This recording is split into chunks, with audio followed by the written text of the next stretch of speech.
विश्व पानसरे होणार बुलढाणा जिल्ह्याचे नवीन पोलीस अधीक्षक. सुनील कडासनी होणार सेवानिवृत्त. विश्व पानसरे हे बुलढाणा जिल्ह्याचे नवीन पोलीस अधीक्षक म्हणून सूत्र सांभाळणार असल्याची माहिती समोर आली आहे. सध्याचे जिल्हा पोलीस अधीक्षक सुनील कडासनी हे आपल्या कर्तव्यावरून 15 दिवसांनी म्हणजेच 31 ऑगस्ट रोजी सेवानिवृत्त होत आहेत. मागील 1 वर्षापूर्वी 8 मे 2023 रोजी बुलढाणा जिल्ह्याचे नवीन पोलीस अधीक्षक म्हणून त्यांची नियुक्ती करण्यात आली होती.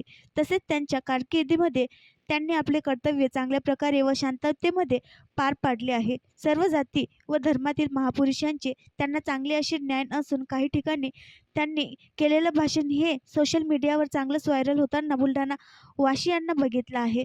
जिल्ह्यात कायदा सुव्यवस्थेवर त्यांनी आपली दृष्टी टिकून ठेवली होती. बुलढाणा जिल्ह्याला नवीन येणारे SP पानसरे हे सध्या नागपूर येथे पोलीस अधीक्षक गुन्हे अन्वेषण या पदावर कार्यरत आहेत.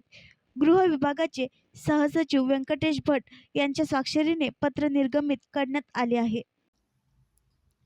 आणखी नवीन व्हिडिओ पाहण्यासाठी आमच्या देशमुख एक्सप्रेस न्यूज चॅनलला सबस्क्राईब करा, लाईक करा आणि शेअर करा.